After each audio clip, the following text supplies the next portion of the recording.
This episode is brought to you by Zen Aesthetics and Pereira Construction. At Zen Aesthetics in Oak Harbor, experienced esthetician Adrienne Hawkins goes beyond skincare. She nurtures your soul while rejuvenating your skin. Book your appointment today and find your Zen. Visit Zen Aesthetics on Instagram because self-care isn't a luxury, it's a lifestyle. And a big shout out to Pereira Construction, building strong foundations, beautiful spaces, and a better Whidbey one project at a time. Transfer your home with Pereira Island Construction, where owners Mike and Susanna Pereira bring over 30 years of experience to every project. No upfront payments, you pay only when the job is complete and you're satisfied. Contact Mike for a free consultation and visit Pereira Island Construction to learn more. That's Pereira, Pereira, islandconstruction.com. Pereira Island Construction, building trust with quality work. Hello, listeners. Welcome back to Local Whidbey, your weekly dose of small town magic, creative brilliance, and all the reasons Whidbey Island is the ultimate place to live, love, and soak up inspiration. I'm Magsy, and today we're diving into the artful heart of Langley, Washington, to visit with the owners of Museo, the stunning gallery that's as much a reflection of our island soul as it is a showcase for world-class art. This is where creativity meets community in the most jaw-dropping way, and let me tell you, it's an experience you don't want to miss. When I came across the ferry in May of 2020, the first place we stopped was Langley, Washington. Everything was shuttered except the grocery store, so we grabbed pre-made sandwiches and ate outside on the bench. As we also peered in the windows of the shops in Langley, I loved the art in Museo, and as soon as we were able to go back to life during COVID, we drove down to visit inside, instead of outside the fabulous gallery.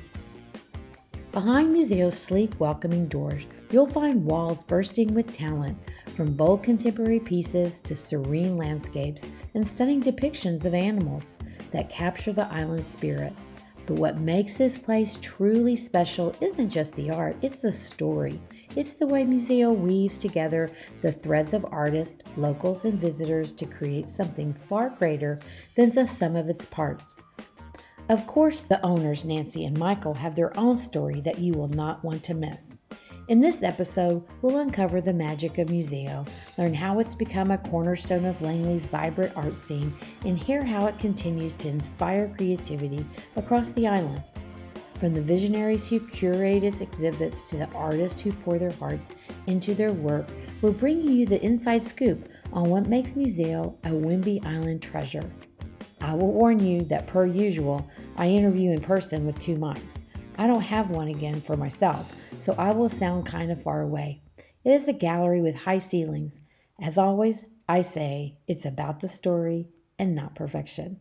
So grab your favorite beverage and get ready to fall in love with Museo and the incredible creative energy it brings to our little island. Hi, Nancy. Hi. So my happiness meter is full throttle today. And the reason is because I love your gallery. It is one of the first ones I visited when I moved to the island. So what did you think about that introduction? The introduction was fabulous and very, very sweet. Thank you. So, yeah. Certainly nailed it. All right. So first, let's tell the listener the story of how you acquired the gallery and a bit about the previous owner. Okay. Well, you want me to tell this story, right? Okay. Michael and I had been sort of thinking about what the next step of our life would be, what our next act would be. And we had been living in Kirkland and we're getting sick of the lifestyle there and had horrendous commutes, and we wanted a little simpler of a lifestyle. And we thought it'd be a really good idea to maybe buy a gallery someplace a little more rural and have a little bit of a simpler life, which ease into retirement, which has been sort of a joke. It's been a business. It's been busy, but anyway. So Michael knew Sandra Jarvis, who was the owner of Museo, and he had shown with her a couple of times. And we decided that, and she had a very good reputation in Seattle. She was known as a great gallerist, and Museo was known as, very good gallery. And so we decided one day in late August that we would take a drive and come up to Museo and talk to Sandra just about what it's like to own a gallery and just kind of get a sense of what this was going to be like if we really wanted to pursue this dream. This was in 2017. Yeah. Yeah.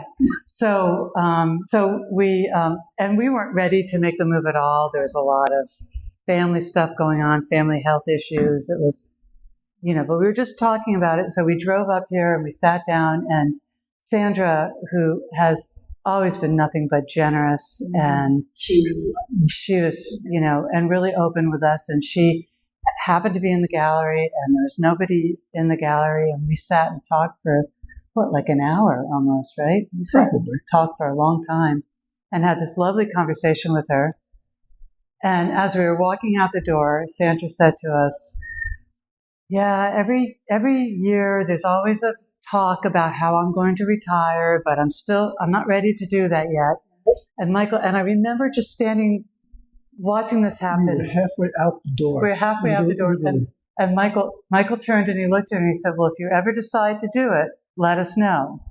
And we closed the door, and it was like this moment when our lives just changed. Really? You just feel it. It was intense. It was really like all of a sudden we were like, like a month later, Sandra called us. Really? Yeah. Like a month or two. Well, I think it was like 2 months, 8 weeks or so. Sandra called us and she was like, "I'm ready." I'm ready.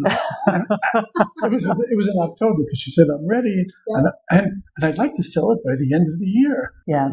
Well, let me compliment both of you on the trust sheet, because this was her baby, right? Yeah. Yeah, it was, and it was about that too. I mean, she saw us she knew that obviously I had a relationship with Michael, and then, I've been running the gift store at the Bellevue Arts Museum for several years, and I worked at the Burke Museum, and I think she sort of knew of me. Okay. So she sort of saw us and thought, okay. Yeah, she kind of picked us. Oh, okay. In a sense. So what inspired you to be in the art business to begin with? Well, I've been a painter since college, on and off. I mean, my career, I was a graphic designer and an architectural photographer. That's how I made my money, but I've been painting for 40 years. So. Wow. And Nancy had all this experience in how to run a business, which is certainly not my forte. Yeah. Yeah. And working at the Bellevue Arts Museum was really significant in terms of knowing how to do this. Yeah. And many years ago, I owned my own business in Boston. It was a rubber stamp company back in the days when, So it was my own store. So I knew what that was like. Okay. So this particular journey, what's been the most rewarding moment so far? And I know it's been short. Yeah. Well, we put the gallery in 2018. Yeah. 2018. So we've been here for a little while. And we were talking about this, and I have to say that one of the most rewarding experiences for me is watching a new collector come in and buy. They've never bought a piece of original art before, and it's an amount of money that they've never spent on something like that, and they feel so good about their purchase. They're supporting a local artist, they're supporting the local economy, they're taking home something that they're going to love and cherish forever. It's going to serve as a memory for them, like we were talking about, like people to buy paintings from a local artist who does the local landscape, and it's where they got married, or something like that. So it's a wonderful thing. Yes. It's so special. You just feel so good when that happens. And of course, we have collectors who come and they buy art a lot, and we're very happy for those clients too. But the new collectors, and just their first experience, and they see something that they just fall in love with, and it's a very special thing. Okay, so how does your business reflect or support the communities? The majority of our artists are Whidbey artists. Oh, great. And just to have this beautiful venue, and to be, you buy a gallery, all of a sudden you become kind of a center of the community, right? And I love it that there are so many talented people here. Incredible amount of talented people here. Yeah. So it's wonderful to have that venue, It's wonderful to have people coming in and out, and people know each other. It's really a sweet thing. It's different. I mean, not that in a big city there's not a small community of artists, Right. but here it has a different flavor to it, And I really like that. I really like being part of this community. I really like becoming friends with a lot of the artists. So how do you take a passion and develop that into, let's do this, into something like purchasing this gallery and moving forward with new art, maybe some new artists? What is some advice would you give somebody, if you have any advice? Definitely. If you want to have passion about having an art business, marry somebody like Nancy. That's how I did it. Yeah. We were joking about it because I was saying that it was sort of blind faith. We didn't know what we were doing. When I think back on when we first bought the business, I thought I knew what I was doing, but I just did it. And it's like when you were talking to Maria Wickwire on your podcast, and she was talking about taking the leap and then making the parachute as you're jumping or something. It was like, I thought making the parachute. I thought that was so appropriate for what we did, know, and it's probably a little bit of stupidity. I mean, but let's just call it naivete. Yes, I like that better. And I was laughing about how Michael's role was just to hold on tight and just hope for the best. I never thought I'd be in retail. My father owned a children's clothing store, which is what I grew up in. And when I was growing up, I said, no, not for me. Yeah. No, I know what that's like. Yeah. And here I am. Yeah. It's all encompassing. It is. It really is. So you just mentioned, my next question was about how the local culture influences your products and services, but you just said if I had to break it down, probably 70%, 60-70% Whidbey artists, 25% Seattle, Bellingham, Port Townsend. And then we get just a Oregon, a little bit. We get a handful of people from out of state. And that person who did that little wood sculpture is from Oregon, and that woman who does the barn over there lives in Pennsylvania, but she used to live here. Okay. So we have that, but it's mostly pretty local. What's the most surprising thing you've learned about your clients? It's pretty diverse. I mean, we have. Yes, it's fun. It is fun, and it's fun to sort of, just see people's reaction. I mean, especially a show like we have up right now, which is this abstract show that. One of the wonderful things about this community is how discerning and sophisticated people's eyes are. And so, just because we live in a rural seaside town doesn't mean we don't have people who don't know what they're talking about art. So we can show some pretty sophisticated work, and people love it and get it. And they may not be, wanting to take it to their house, but they still are enjoying looking at it. So. And I'd have to say, all the work talks to us, and we have to both really like it, like an artist, to invite them in, and it has to talk to us, and it has to have, ask questions and not give you simple answers, even though it might be a beautiful, simple thing, like a sculpture of a shell or something like that.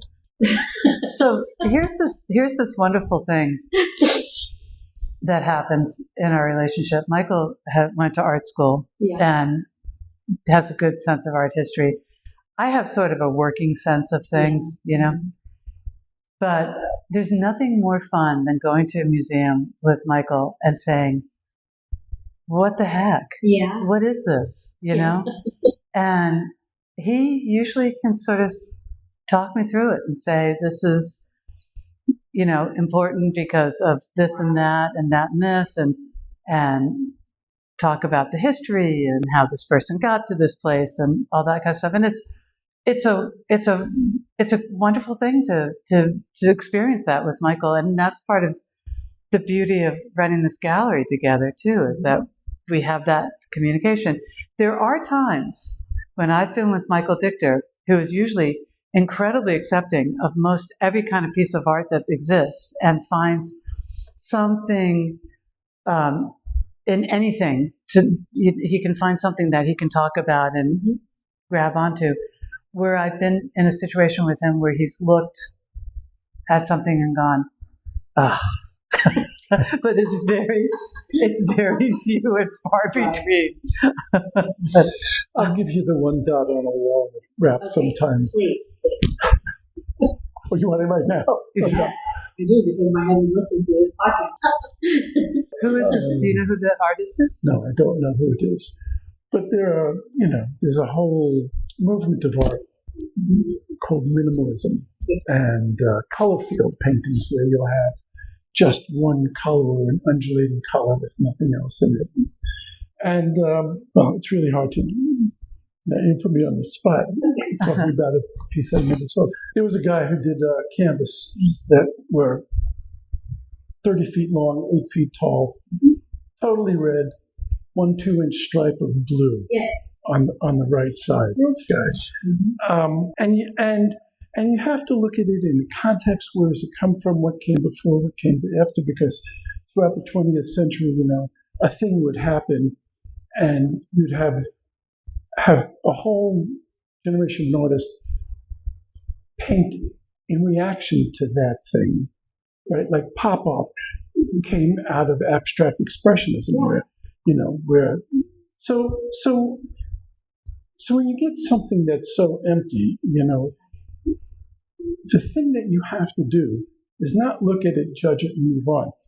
You have to sit in front of it. You have to actively put yourself there, let the painting kind of come to you, and then you have to do a thing almost like when you meditate, where you have to say, what am I feeling? What am I getting?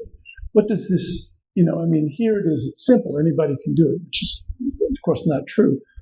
But, feelings will come towards you, right? Being confronted with that much emptiness or that much color or 20 feet of red or something like that evokes an emotion, right?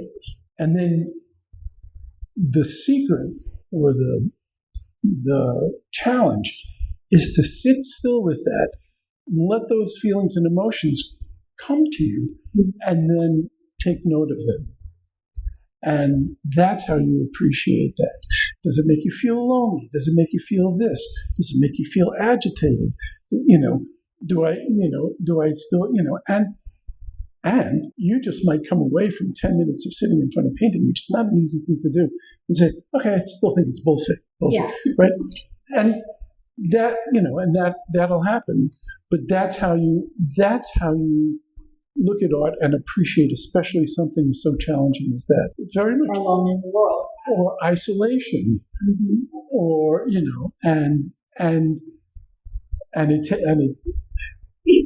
it's hard to be confronted with something like that without, and just cold. No history of it, know where it comes from, not knowing, the 40 paintings that came before that, which might have reduced everything. Yes.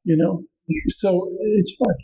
I was Nancy showed me the painting today of this guy Modrian, who just paints geometric lines and squares of primary colors that don't touch, and it's a hard thing to look at. Although he's very famous, but there's 20 years in front of that of him reducing and reducing and reducing and reducing and reducing, that comes to it. And it's a fascinating process, but it takes patience. It's hard to be quiet that way. And especially nowadays, if you look at TV news, right, they have two talking head talking. They have the headline scrolling across it.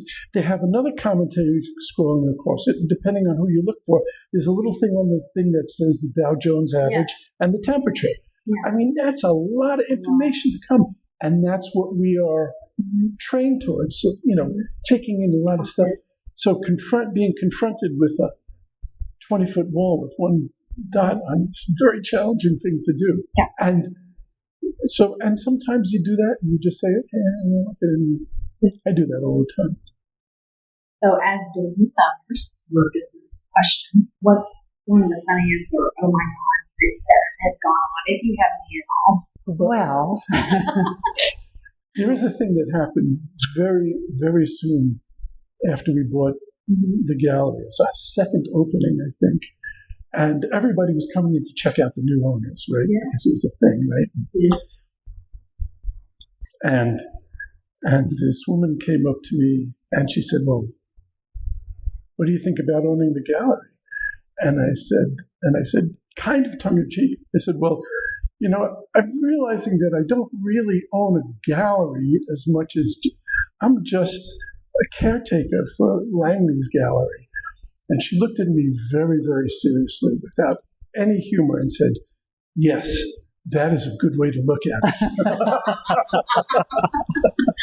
I have a funny story about something that happened when we first. So we have monthly shows, and we change out the exhibition every single month. And, we are showing one or two artists' body of work. And we spend a lot of time putting the gallery together to express that body of work to people who come in here. And if someone purchases a piece, we ask them if we can keep it on the wall for the whole month of the show, because it's as I say, showing this body of work. So we had a very, very popular show in August. It was the first year that we bought the gallery. And we had sold a lot of pieces, and we had pieces all over the floor because we were wrapping up the show and getting on to the next show. And we had pieces that we were having to deliver and ship and all this kind of stuff. And we had a couple of pieces that we needed to install in people's houses. We said we'd install. So we come down and, I'm really nervous about this. This is the first installation that we've done, and we want to look like we know what we're doing, which we never feel like we know what we're doing. But now we're just used to not feeling like we know what we're doing. And so I kept saying to Michael, like, you have the measuring tape, you have the level, you got the hammer, you've got the ladder, you've got everything. And Michael's like, yeah, we got everything. We got the painting, and we put it in the car, and we go down to this customer's house, this client's house, and it's like this just beautiful house. It's on the water, and the art is exquisite. And, we just really wanted to impress this person. We thought, this could possibly be a great client. And so, we get to where she wants to hang the piece, and we measure, and we put on the blue tape, and we do everything we're supposed to do. And did I miss anything on this one? No. Okay. And and again, we're trying to look like, art professionals. And so we take the piece out, and we take off the cover of it, and we present it up on the wall for this client. And she looks at it and she goes, that's not the piece I bought. Well, actually, she said, oh, that's a beautiful piece. Not the one I bought. Got the wrong sticker on it? Yeah. And we were just like, we were mortified. We were trying so hard to look like we knew what we were doing. But anyway. Highly trained art professionals. Oh, well. But she was so sweet about it. And she's remained, every time she comes in the gallery, she teases me about it. And she's become a good client of ours. So. Who or what has been the most significant influence on your life and why? We talked about this. Well, so I have to say this without getting all kind of emotional, because it's very emotional. But this is Michael's and my second marriage. Yeah. And I had a very different life before this. Yeah. And I never thought that I would even have a second marriage. I never thought I would be divorced. I had this whole vision of how things would go. And so when I got divorced and met Michael, my life just changed significantly. I mean, this whole world that we live in right now is totally, completely different than what I had ever expected was going to happen. And I feel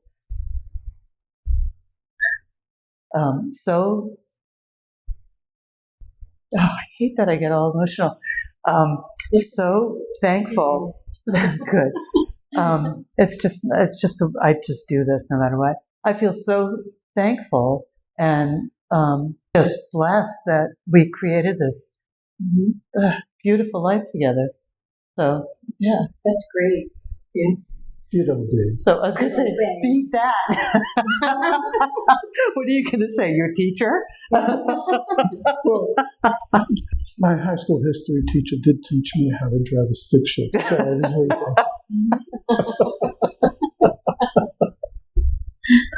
Yeah, I never thought I'd be doing this. Yeah. Nancy teaches me how to not be so afraid. Yeah. Or I just hold on for dear life. I'm not sure which. Yeah.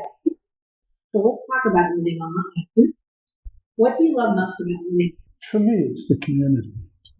You know, I just have great friends here. You know, and when I lived in Seattle and Kirkland, you know, I had a kind, you know, I mean, I'm a painter, so I spend a lot of time in a room alone. Yeah. You know, I don't get out much. Right. And but I love the community here. You know, it's accepting and friendly, and you know, all my guy friends have white beards like me. Yeah. I think we're so lucky to live in such a beautiful place. I mean, I say that almost daily, you know, and it's so quiet and rural and pretty, and yeah. So do you have any hidden gems or secret spots or favorite places that you like to go on the island?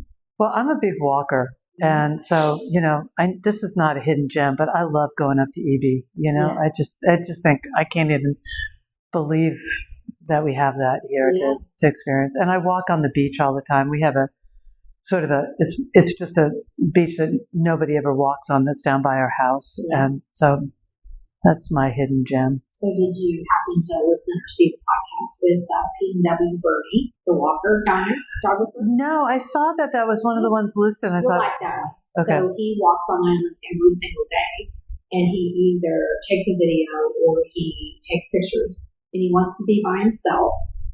He has told me that people ask him all the time if they can go walking with him. Yeah. I love walking by myself around here. I just, you know, With your doggy. with my doggy, With your doggy. who is becoming annoying. But anyway, so what's your favorite spot, Michael? Well, in the property where we have, it's a little community, and there's a bluff, and there's a bench just looking north. Right. I love sitting there. Yeah. I just love sitting there. Yeah. It's just so beautiful. Yeah. It's really nice. I found even myself, I was telling you guys that we face Camino and now Baker. Yeah, same view. Same view. Just sit out there, the glass of wine.